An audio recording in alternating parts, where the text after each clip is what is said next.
ਜੰਗੀ ਪੱਧਰ ਦੇ ਉੱਤੇ ਤਿੰਨ ਕਾਲੇ ਕਾਨੂੰਨਾਂ ਨਾਲ ਜੂਝਦੇ ਜਾਂਬਾਜ਼ ਪੰਜਾਬੀ। ਸਵਾਲ ਪੱਗ ਤੇ ਆ ਗਿਆ, ਸਾਡੀ ਅਣਖ ਤੇ ਆ ਗਿਆ, ਸਾਡੀ ਹੋਂਦ ਤੇ ਆ ਗਿਆ, ਔਰ ਸਾਡੇ ਸਰਮਾਏ ਤੇ ਜਿਹੜਾ ਪੀੜ੍ਹੀ ਦਰ ਪੀੜ੍ਹੀ ਬਣਾਇਆ ਹੋਇਆ ਉਹਦੇ ਤੇ ਆ ਗਿਆ। एकजुट होकर संगठित होकर लड़ाई लड़न पे आ गया, क्योंकि कश्ती डूबेगी तो डूबेंगे सारे, कोई नहीं बचेंगे साथी हमारे। साडे प्राण ने किसान, ते जे किसान ना रहा लभना कोई नहीं। इस करके अज इनकलाब के नारे नूं हलारा देण दी सख्त जरूरत है, पर पहला समस्या नूं समझण दी लोड़ है। APMC ਦੀਆਂ ਮੰਡੀਆਂ ਤੇ ਜਿਹੜਾ ਸਕਸੈਸਫੁਲ MSP ਦਾ ਮਾਡਲ ਹੈ, ਇਹ ਹੋਂਦ 'ਚ ਕਿਵੇਂ ਆਇਆ? ਗ੍ਰੀਨ ਰੈਵੋਲੂਸ਼ਨ ਦੀ ਲੋੜ ਪੰਜਾਬ ਨੂੰ ਸੀ? ਬਿਲਕੁਲ ਨਹੀਂ, ਇਹ ਹਿੰਦੁਸਤਾਨ ਨੂੰ ਲੋੜ ਸੀ, ਔਰ ਸਾਰੇ ਦੇਸ਼ ਦਾ ਢਿੱਡ ਭਰਨ ਦੀ ਜਿਹੜੀ ਜ਼ਿੰਮੇਵਾਰੀ ਹੈ ਉਹ ਪੰਜਾਬ ਤੇ ਹਰਿਆਣੇ ਦੇ ਕਿਸਾਨਾਂ ਨੇ ਚੁੱਕੀ। 2% ਲੋਕ 60% ਨੂੰ ਰਜਾਉਂਦੇ ਰਹੇ। ਅੰਨਦਾਤਾ ਦਾ ਨਾਮ ਉਦੋਂ ਆਇਆ, ਔਰ ਉਹ 5-6 ਪੀੜ੍ਹੀਆਂ ਦੀ ਮਿਹਨਤ ਲੱਗ ਕੇ, ਸਰਕਾਰਾਂ ਦੀ ਇਨਵੈਸਟਮੈਂਟ ਲੱਗ ਕੇ ਤਾਂ ਜਾ ਕੇ ਇਹ ਇਨਫਰਾਸਟ੍ਰਕਚਰ ਬਣਿਆ। ਦੇਸ਼ ਦੇ 80 ਕਰੋੜ ਗਰੀਬ ਨੂੰ ਅੰਨ ਕੌਣ ਦਿੰਦਾ? ਕਿਤੇ ਗਲਤਫਹਿਮੀ 'ਚ ਨਾ ਰਹੀਓ ਵੀ ਦੇਸ਼ ਦਾ ਪੂੰਜੀਪਤੀ ਦਿੰਦਾ ਹੈ ਜਾਂ ਸਰਕਾਰਾਂ ਦਿੰਦੀਆਂ ਨੇ, ਨਹੀਂ, ਇਹ ਕਿਸਾਨ ਦਿੰਦਾ। ਮੈਂ ਸਮਝਾਉਣਾ ਕਿੱਦਾਂ। 1980 ਤੋਂ ਦੇਖ ਲਓ, ਇੰਪਲੋਈ ਦੀ ਜਿਹੜੀ ਇਨਕਮ ਹੈ, ਉਹਦੀ ਤਨਖਾਹ ਹੈ 200%, ਕਿਸੇ ਦੀ 400%, ਜਿਹੜਾ ਪ੍ਰਾਈਵੇਟ ਕੰਪਨੀਆਂ 'ਚ ਕੰਮ ਕਰਦਾ ਹੈ 500%, 1000 ਗੁਣਾ। ਇਹ ਕੰਪਨੀਆਂ ਦੇ ਜਿਹੜੇ EMPLOYE ਨੇ 1000 ਗੁਣਾ ਉਹਨਾਂ ਦੀ ਇਨਕਮ ਵਧ ਗਈ, ਲੇਕਿਨ ਕਿਸਾਨ ਦੀ MSP ਸਿਰਫ 15 ਗੁਣਾ ਵਧੀ ਹੈ। MSP ਸਰਕਾਰ ਘੱਟ ਰੱਖਦੀ ਹੈ, ਅਨਾਜ ਸਸਤਾ ਚੁੱਕ ਕੇ ਉਹ ਗਰੀਬਾਂ ਨੂੰ ਵੰਡਦੀ ਹੈ। ਖੂਬ ਵਡਮੁੱਲਾ ਯੋਗਦਾਨ ਵੀ ਕਿਸਾਨ ਦਾ ਹੈ, ਕਿਸਾਨ ਦੇ ਖੂਨ ਪਸੀਨੇ। MSP ਵਧਾਉਣੀ ਤਾਂ ਕੀ ਸੀ? ਇਹ ਕਾਲੇ ਕਾਨੂੰਨ ਲਿਆ ਕੇ ਸਰਕਾਰ ਕਿਸਾਨਾਂ ਨੂੰ ਦਰਕਿਨਾਰ ਕਰ ਰਹੀ ਹੈ। यूज एंड थ्रो वाली पॉलिसी है। मतलब निकल गया है तो पहचानते नहीं, यूं जा रहे हैं जैसे हमें जानते नहीं।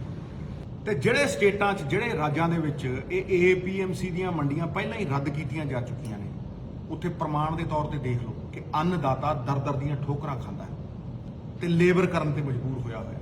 ਜਗ ਜ਼ਾਹਿਰ ਹੈ ਕਿ ਸਿਰਫ 6% ਲੋਕਾਂ ਨੂੰ MSP ਮਿਲਦੀ ਸੀ ਕਿਸਾਨਾਂ 'ਚੋਂ, ਔਰ ਜਿਹੜੇ 94% ਫ੍ਰੀ ਮਾਰਕੀਟ 'ਚ ਘੁੰਮ ਰਹੇ ਆ ਉਹਨਾਂ ਦੀ ਹਾਲਤ ਦੇਖ ਲਓ, ਬਦਨੋਂ ਬੱਤਰ।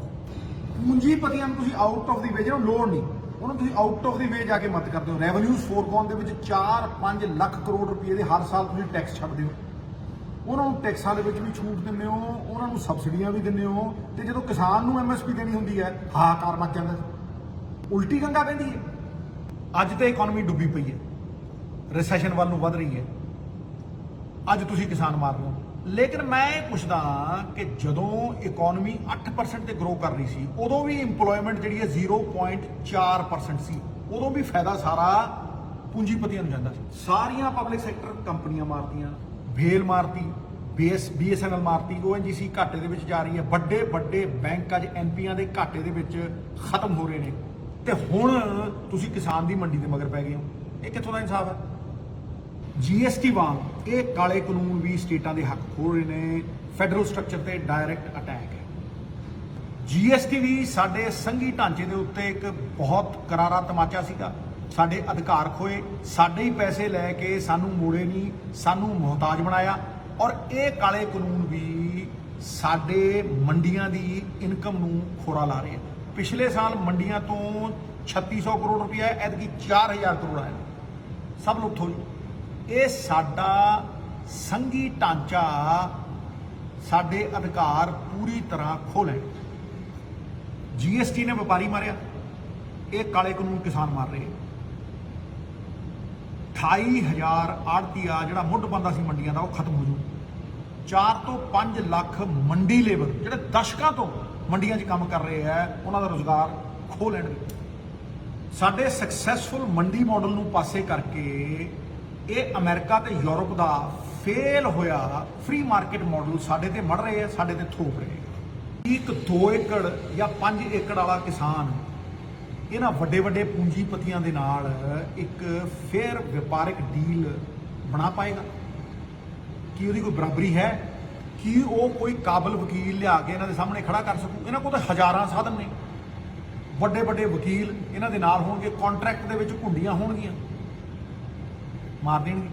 ਤੇ ਜੇ ਕੋਈ ਵਿਵਾਦ ਹੋ ਗਿਆ, ਕੋਈ ਡਿਸਪਿਊਟ ਹੋ ਗਿਆ, ਤੇ ਬੰਦਾ ਸਿਵਲ ਕੋਰਟ 'ਚ ਨਹੀਂ ਜਾ ਸਕਦਾ, ਉਹਨੂੰ ਡੀਸੀ ਜਾਂ ਐਸਡੀਐਮ ਦੇ ਕੋਲ ਜਾਣਾ ਪਊ, ਜਿਹਨੂੰ ਦਿਸ਼ਾ ਨਿਰਦੇਸ਼ ਸੈਂਟਰ ਦੀ ਸਰਕਾਰ ਦਊਗੀ। ਔਰ ਤੁਹਾਡੇ ਐਮਐਲਏ, ਤੁਹਾਡੇ ਮੰਤਰੀ ਦਰਸ਼ਨੀ ਘੋੜੇ ਬਣਾ ਕੇ ਖੜਾ ਕਰ ਦੇਣਗੇ। ਇਹ ਤੁਹਾਡੀ ਕੋਈ ਮਦਦ ਨਹੀਂ ਕਰ ਸਕਣਗੇ। ਉਹ ਹੈ ਨਾ ਧੱਕਾ।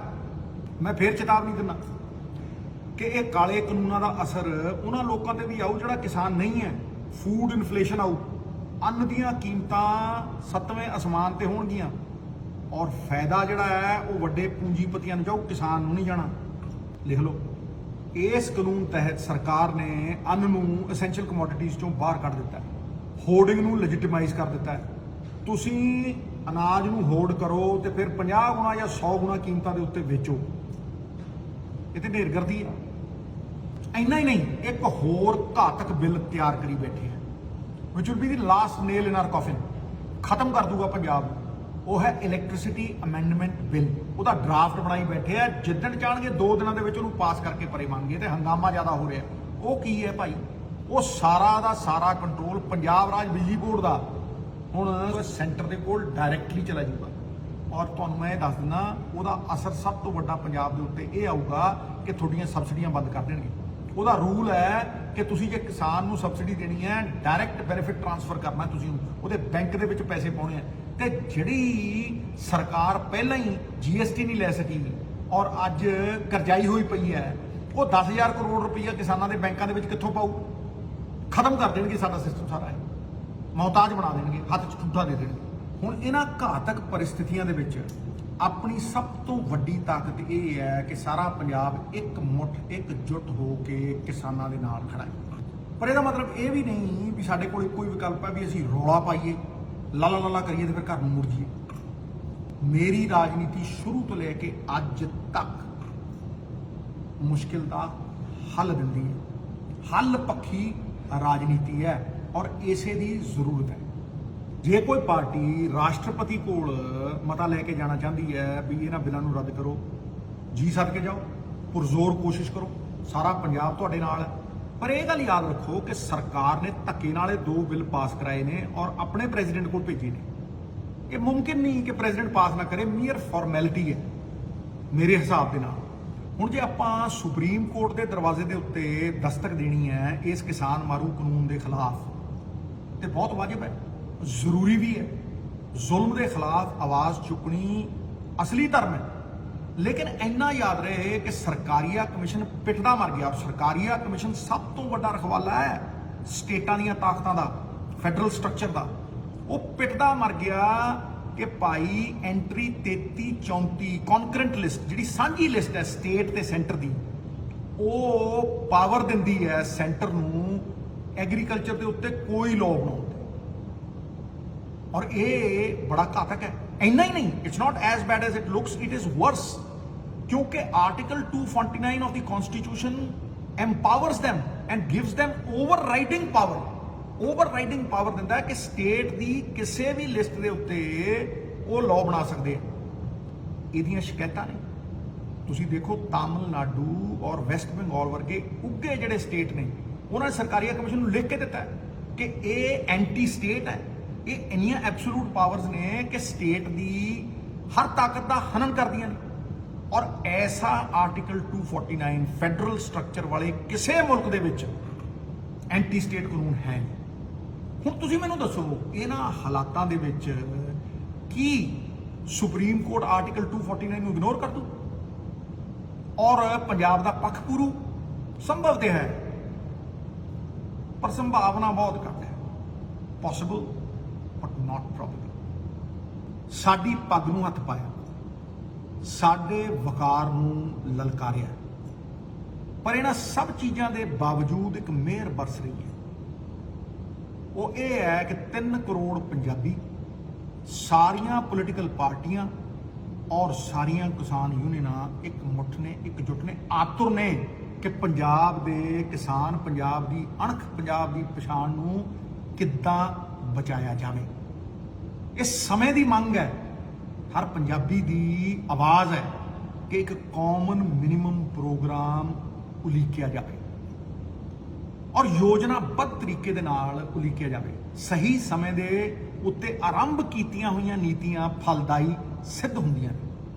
ਸਾਡੇ ਕੋਲ ਸਰਮਾਇਆ ਹੈ ਬਾਬੇ ਨਾਨਕ ਦਾ, ਔਰ ਬਾਬਾ ਜੀ ਕਹਿੰਦੇ ਆ ਆਪਣ ਹੱਥੀ ਆਪਣਾ ਆਪੇ ਹੀ ਕਾਜ ਸੰਵਾਰੀਏ। ਅਸੀਂ ਤਿਆਰ ਰਹੀਏ, ਅਸੀਂ ਹਰ ਆਪਦਾ ਲਈ ਤਿਆਰ ਰਹੀਏ।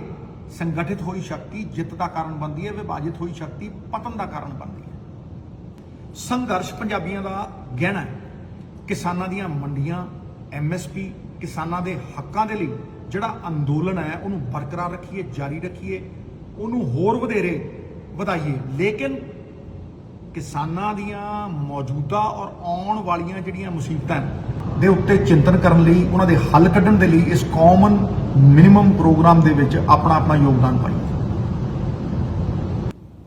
ਕੋਈ ਤਾਕਤ ਜੋ ਹੋਵੇ, ਕੋਈ ਤਾਕਤ ਦੇ ਵਿੱਚ ਆਵੇ, ਪੁਰਜ਼ੋਰ ਪ੍ਰਯਾਸ ਦੇ ਨਾਲ ਇਹ ਕਾਮਨ ਮਿਨੀਮਮ ਪ੍ਰੋਗਰਾਮ ਸਿਰੇ ਚਾੜਿਆ ਜਾਵੇ।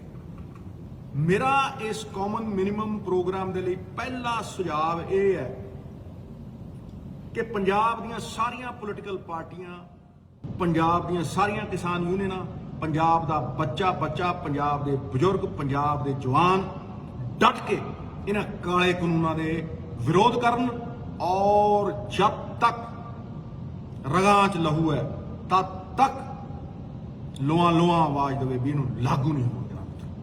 ਮੇਰਾ ਦੂਸਰਾ ਸੁਝਾਅ ਇਹ ਹੈ ਪਿਆਰੇ ਪੰਜਾਬੀਓ, ਪੰਜਾਬ ਸੈਂਕੜੇ ਕਰੋੜਾਂ ਦੀਆਂ ਦਾਲਾਂ, ਆਟਾ ਦਾਲ ਸਕੀਮ ਵਾਸਤੇ ਬਾਹਰੋਂ ਇੰਪੋਰਟ ਕਰਦਾ। ਤੁਸੀਂ ਕਿਸੇ ਯੂਨੀਵਰਸਿਟੀ ਨੂੰ ਦੇਖ ਲਓ, Punjab university, Punjab agriculture university, Punjabi university, ਫਾਈਲਾਂ ਹੀ ਪਈਆਂ, ਰਿਪੋਰਟਾਂ ਬਣ ਕੇ। ਜਿੰਨੇ ਐਕਸਪਰਟ ਨੇ ਸਾਰੇ ਕਹਿੰਦੇ ਨੇ ਕ੍ਰੌਪ ਡਾਈਵਰਸੀਫਿਕੇਸ਼ਨ ਕਰੋ, ਭਾਈ ਸਬਜ਼ੀਆਂ ਲਾਓ, ਫਰੂਟ ਲਾਓ, ਆਇਲ ਸੀਡ ਲਾਓ, ਇਹ ਸਾਰੀਆਂ ਚੀਜ਼ਾਂ ਤੁਸੀਂ ਲਾਓ। ਲੇਕਿਨ ਕਿਸਾਨ ਬਹੁਤ ਸਿਆਣਾ ਹੈ। ਕਿਸਾਨ ਝੋਨਾ ਤੇ ਕਣਕ ਇਸ ਕਰਕੇ ਲਾਉਂਦਾ ਹੈ ਕਿਉਂਕਿ ਉਹਨੂੰ ਉੱਥੇ MSP ਮਿਲਦੀ ਹੈ। ਹੁਣ ਮੇਰਾ ਇਹ ਮੰਨਣਾ ਹੈ ਕਿ ਜੇ ਪੰਜਾਬ ਸਰਕਾਰ ਮਿਲਕਫੈਡ ਰਾਹੀਂ ਦੁੱਧ ਦੇ ਉੱਤੇ MSP ਦੇ ਸਕਦੀ ਹੈ ਔਰ ਹਿਮਾਚਲ ਦੀ ਸਰਕਾਰ ਸੇਬਾਂ ਦੇ ਉੱਤੇ ਕਿਸਾਨ ਨੂੰ ਅਸ਼ੋਰਡ ਇਨਕਮ MSP ਦੇ ਸਕਦੀ ਹੈ, ਤੇ ਫਿਰ ਭਾਈ ਦਾਲਾਂ ਹੋਣ, ਚਾਹੇ ਆਇਲ ਸੀਡ ਹੋਣ, ਚਾਹੇ ਫਰੂਟਸ ਹੋਣ, ਚਾਹੇ ਵੈਜੀਟੇਬਲਸ ਹੋਣ, ਇਹਨਾਂ ਉੱਤੇ MSP ਕਿਉਂ ਨਹੀਂ ਦੇ ਸਕਦੀ?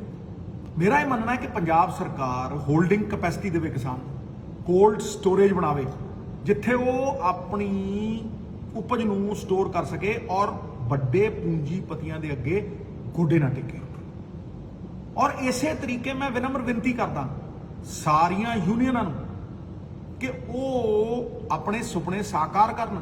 ਉਹਨਾਂ ਦਾ ਜਿਹੜਾ ਏਜੰਡਾ ਸੀ ਕਈ ਦਸ਼ਕਾਂ ਪੁਰਾਣਾ ਕਿ ਉਹ ਕੋਆਪਰੇਟਿਵ ਬਣਾਉਣ, ਜਿਹੜਾ ਕੋਆਪਰੇਟਿਵ ਅਮੂਲ ਦੇ ਨਾਮ ਦੇ ਵਿੱਚ ਐਡਾ ਸਕਸੈਸਫੁਲ ਹੋਇਆ, ਮਹਾਰਾਸ਼ਟਰ ਦੇ ਵਿੱਚ ਐਡੇ ਸਕਸੈਸਫੁਲ ਹੋਏ ਨੇ, ਉਹ ਕੋਆਪਰੇਟਿਵ ਬਣਾਉਣ, ਕਿਸਾਨਾਂ ਨੂੰ ਆਪਣੇ ਹਿੱਸੇਦਾਰ ਬਣਾਉਣ, ਭਾਗੀਦਾਰ ਬਣਾਉਣ ਔਰ ਹੱਕਾਂ ਦੇ ਕਿਸਾਨ ਦੇ ਰਖਵਾਲੇ ਬਣਨ ਔਰ ਉਹਨਾਂ ਨੂੰ ਅਸ਼ੋਰਡ ਇਨਕਮ ਵਾਸਤੇ ਸੈਂਟਰ ਮੂਰੇ ਔਰ ਵੱਡੇ ਪੂੰਜੀਪਤੀਆਂ ਮੂਰੇ ਝੁਕਣਾ ਨਾ ਪਵੇ, ਮੁਹਤਾਜ ਨਾ ਹੋਣਾ ਪਵੇ। ਆਪਣਾ ਮੁਕੱਦਰ ਉਹਨਾਂ ਦੇ ਹੱਥ ਦੇ ਵਿੱਚ ਰਹੇ। ਸਟੇਟ ਗਵਰਨਮੈਂਟ ਉਹਨਾਂ ਨੂੰ ਸਟੋਰੇਜ ਕੈਪੈਸਿਟੀ ਦੇਵੇ, ਉਹਨਾਂ ਨੂੰ ਅਸ਼ੋਰਡ ਇਨਕਮ ਦੇਵੇ ਤਾਂ ਕਿ ਕਿਸਾਨ ਕਦੇ ਮੁਹਤਾਜ ਨਾ ਹੋਵੇ ਔਰ ਬਰਾਬਰੀ ਦੇ ਉੱਤੇ ਅੱਖਾਂ 'ਚ ਅੱਖ ਪਾ ਕੇ ਖੜੇ ਤੇ ਕਿਸਾਨ ਪੰਜਾਬ ਦੀਆਂ ਆਪਣੀਆਂ ਪੁਸ਼ਤੈਨੀ ਮੰਡੀਆਂ ਦਾ ਤੇ MSP ਦਾ ਪੂਰਾ ਲਾਹਾ ਲੈ ਸਕੇ। ਅੱਜ ਤੋਂ 2 ਸਾਲ ਪਹਿਲਾਂ ਮੈਂ ਰਾਤਾਂ ਜਾਗ ਕੇ ਪੁਰਜ਼ੋਰ ਮਿਹਨਤ ਕਰਕੇ ਇਹੋ ਜਿਹੇ ਕਈ ਸੁਝਾਅ ਕਿਸਾਨਾਂ ਦੇ ਹੱਕ ਦੇ ਪੰਜਾਬ ਸਰਕਾਰ ਦੀ ਬਣਾਈ ਹੋਈ ਹੱਕ ਕਮੇਟੀ 'ਚ ਦੇ ਚੁੱਕੇ ਤਾਂ ਕਿ ਅਸੀਂ ਆਪਣੇ ਮੁਕੱਦਰ ਨੂੰ ਆਪਣੇ ਹੱਥਾਂ 'ਚ ਰੱਖ ਸਕੀਏ, ਨਾ ਕਿ ਸੈਂਟਰ ਦੇ ਜਾਂ ਕਿਸੇ ਪੂੰਜੀਪਤੀ ਦੇ। ਬਹਾਦਰ ਕਦ ਕਿਸੇ ਦਾ ਆਸਰਾ ਅਹਿਸਾਨ ਲੈਂਦੇ ਨੇ, ਉਸੇ ਨੂੰ ਕਰ ਗੁਜ਼ਰਦੇ ਨੇ ਜੋ ਮਨ ਵਿੱਚ ਥਾਨ ਲੈਂਦੇ ਨੇ। ਮਿੱਤਰੋ, ਲੜਾਈ ਜਿੰਨੀ ਜੋਸ਼ ਦੀ ਹੈ ਓਨੀ ਹੋਸ਼ ਦੀ ਹੈ। ਸਾਹਮਣੇ ਵਾਲਾ ਸ਼ਾਤਰ ਹੈ ਪਰ ਦਿਆਂਗੇ ਸ਼ੈ ਮਾਰ। ਮੈਂ ਕੱਲ ਨੂੰ ਸੜਕ ਤੇ ਉਤਰੂ ਆਪਣਾ ਦਿਲ ਫੁੱਲ ਪਾਉਂ। सरफरोशी की तमन्ना अब हमारे दिल में है, देखना है जोर कितना बाजू एक कातिल में है। वक्त आने पे बता देंगे तुझे ऐ आसमां, हम अभी से क्या बताएं क्या